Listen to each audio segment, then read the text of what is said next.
Okay. So we're going to read. I'm starting at. So we're going to read the Sermon to the Dead. By Philemon in the Red Book or Liber Novus. That's in section in scrutinies. I have the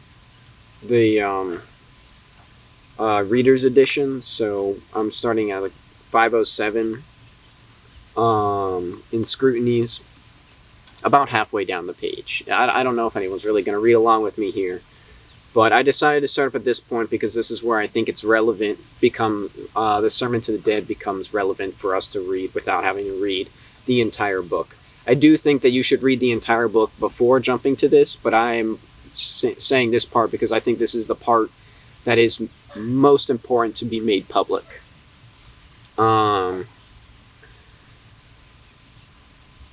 And then I'm also going to read the final. I think I'm going to read the final page. Maybe the last couple pages, which is because at some point it ends. The ending of this book seems kind of sudden. So I find that interesting. But I think it's what in the epilogue he basically says, I can't do it anymore. It became too real. Like, actually, like it turns out that I wasn't writing craziness. Like, I'm seeing a lot of this, in, alchemy. And so now it's getting a little too real for me. It feels too bizarre. I don't know. I guess he got afraid and stopped writing. But he had said what he needed to, I guess.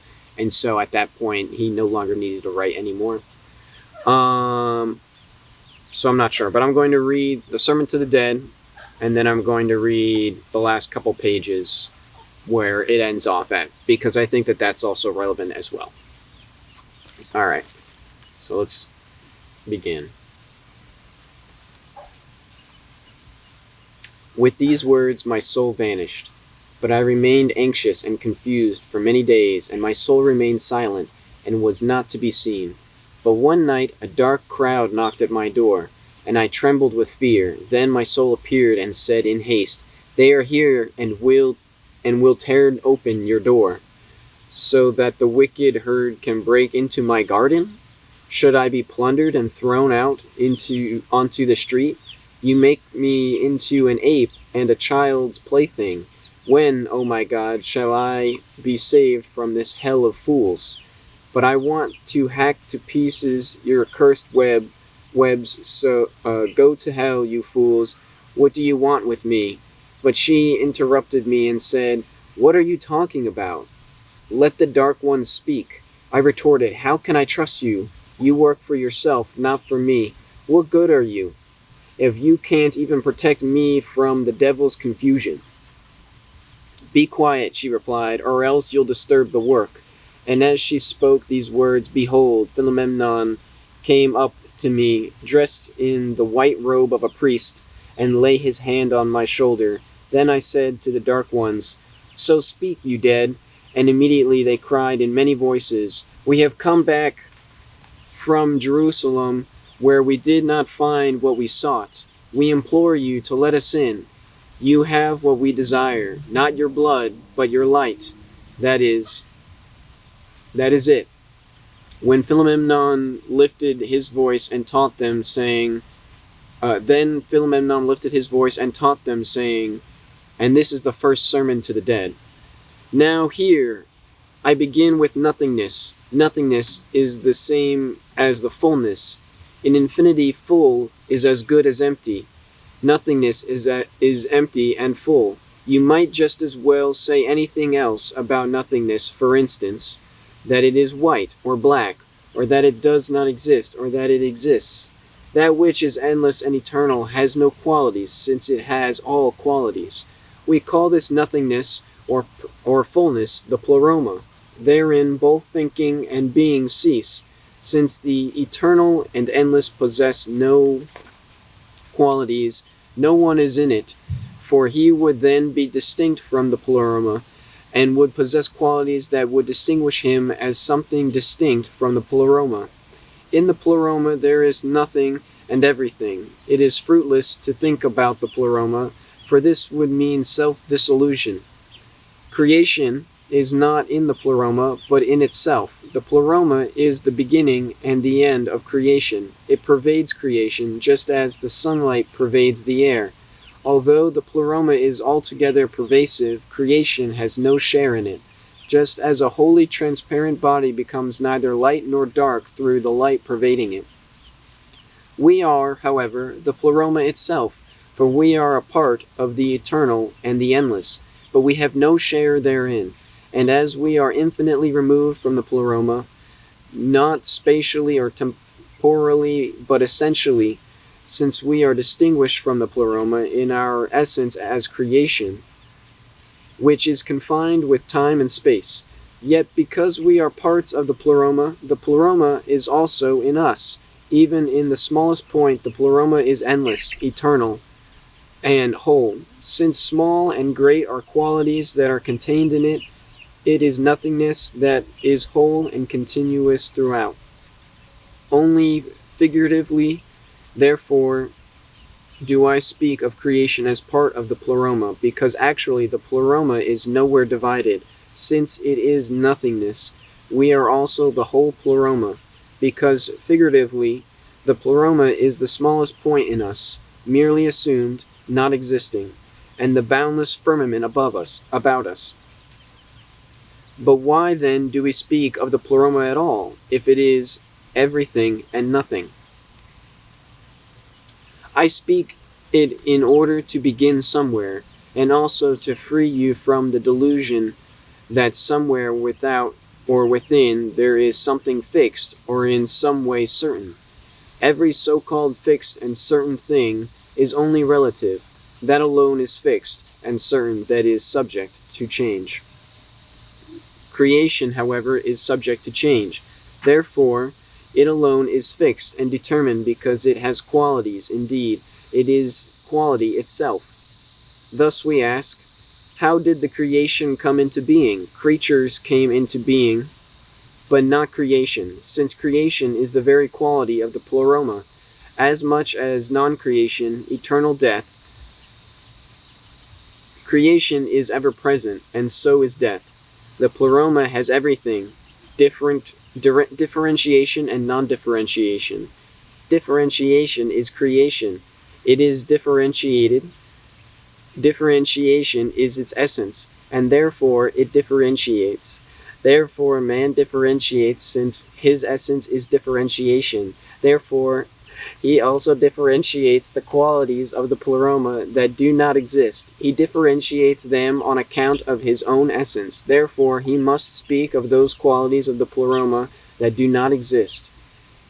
You say, what use is there in speaking about it at all?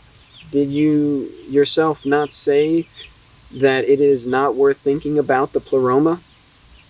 I mentioned that to free you from the delusion that we are able to think about the Pleroma.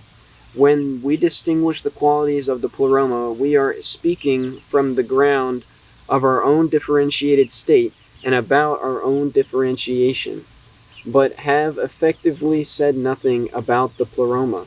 Yet we need to speak about our own differentiation, so that we may sufficiently differentiate ourselves. Our very nature is differentiation. If we are not true to this nature, we do not differentiate ourselves enough. We must therefore make distinctions between qualities. You ask, what harm is there in not differentiating oneself? If we do not differentiate, we move beyond our essence, beyond creation, and we fall into non-differentiation, which is the other quality of the Pleroma. We fall into the Pleroma itself and cease to be created beings. We lapse into dissolution and nothingness.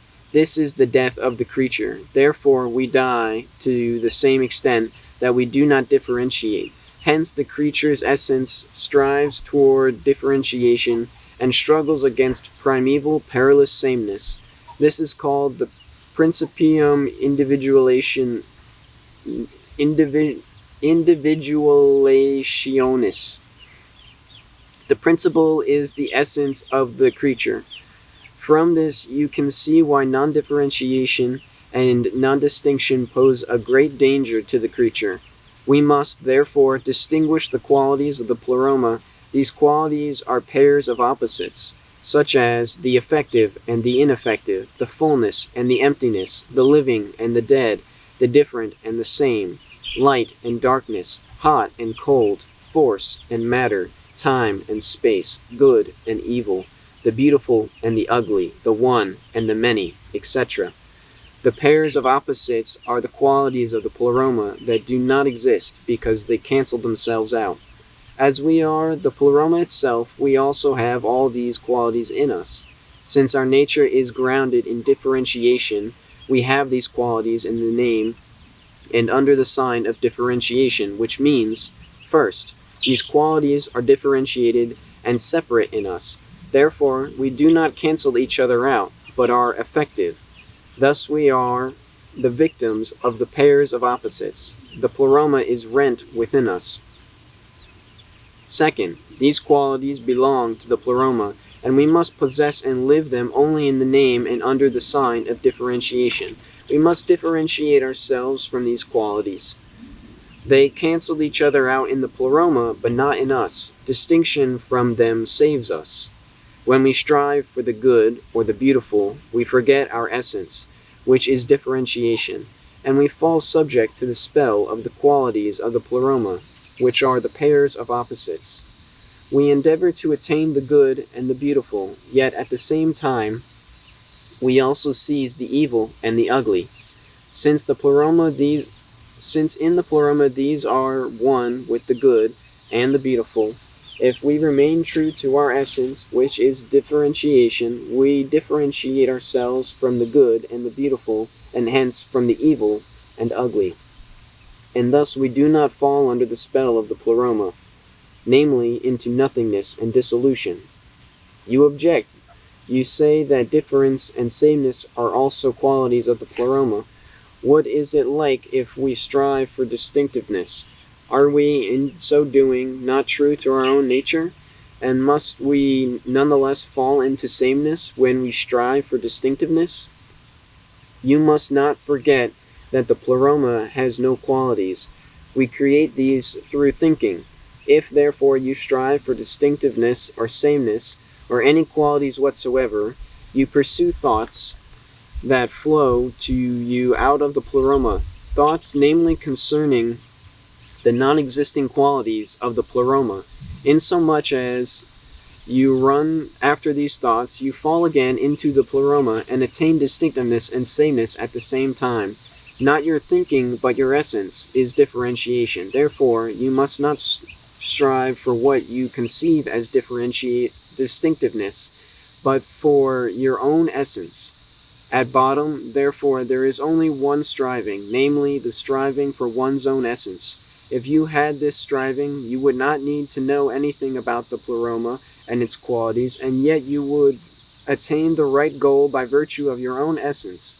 Since, however, thought alienates us from our essence, we must teach you that knowledge with which you can bridle your thoughts. The dead faded away grumbling and moaning, and their cries died away in the distance. But I turned to Philomemnon and said, "My father, you utter strange teachings. Did not the ancients teach similar things? And was it not a reprehensible heresy, removed equally from love and the truth? And why do you lay out such a teaching to this horde, which the night has swirled up from the dark blood fields of the west?" "My son," Philomemnon replied, "these dead ended their lives too early. These were seekers, and therefore still hover over their graves. Their lives were incomplete, since they knew no way beyond the one to which belief had abandoned them. But since no one teaches them, I must do so. That is what love demands, since they wanted to hear, even if they grumble. But why do I impart this teaching of the ancients? I teach in this way because their Christian faith once discarded and persecuted precisely this teaching, but they repudiated Christian belief and hence were rejected by that faith. They do not know this, and therefore I must teach them, so that their life may be fulfilled and they can enter into death. But do you, O wise Philemon, believe what you teach? My son, Philemon replied, why do you raise this question? How could I teach what I believe? Who would give me the right to such belief? It is what I know how to say, not because I believe it, but because I know it. If I knew better, I would teach better. But it would be easy for me to believe more. Yet should I teach a belief to those who have discarded belief? And I ask you, is it good to believe something even more if one does not know better? But, I retorted, are you certain that these things really are as you say? To this Philemon answered, I do not know whether it is the best that one can know, but I know nothing better, and therefore I am certain these things are as I say. If they were otherwise, I would say something else, since I would know them to be otherwise. But these things are as I know them, since my knowledge is precisely these things themselves. My father, is that your guarantee that you are not mistaken? There are no mistakes in these things, Philemon replied.